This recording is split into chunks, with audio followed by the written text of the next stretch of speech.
ఎందుచేతనంటే ఈరోజు Tuni railway station పరిధిలోని అల్లూరి సీతారామరాజు గారు విగ్రహం చాలా చిన్నదిగా ఉంది.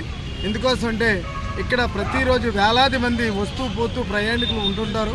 కానీ అల్లూరి సీతారామరాజు అనే వ్యక్తి సామాన్యమైన వ్యక్తి కాదు. అతను ఒక వీరుడు, సూర్యుడు, ధీరుడు. ఆయన ఒక మంచి వీరుడు. ఆయనతో పాటుగా అనేక జనాల విషయాలకు వచ్చేసరికి ఎన్నో పోరాట యోధుడు. అలాంటి వ్యక్తిని మా దృష్టిలో అయితే ఎంఆర్పిఎస్ దృష్టిలో అయితే ఆయన్ని ఇక్కడ చిన్న విగ్రహం పెట్టి మేము చాలా బాధపడుతున్నాం.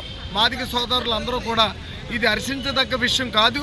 అలాంటి మహానుభావుడు ఆంధ్రప్రదేశ్లోనే కాదు ఇతర రాష్ట్రాల్లోనూ కూడా ఒక రాజుగారు అల్లూరి సీతారామరాజు గారు అంటే తెల్లదొరల గుండెల్లోని అనకూడదు రైళ్లు పరిగెత్తించి తోటాలకి బలైపోయిన వ్యక్తి ఇంత చిన్న విగ్రహాన్ని పెట్టి చాలా మమ్మల్ని అందరినీ కూడా బాధాకరం చేస్తున్నారు. కాబట్టి వెంటనే ఈ విగ్రహాన్ని పెద్ద విగ్రహంగా మార్చి ఇక్కడ అందరినీ కూడా సంతోషపరిచి తుని తాలూకా ప్రజలు చుట్టుపక్కల ఉన్న ప్రజలు కూడా వెళ్తూ పోతూ కూడా ప్రతి వారు కూడా ఏంటి సీతారామరాజు కూడా చిన్న విగ్రహం పెడుతున్నారు, ఇది సమంజసం కాదు.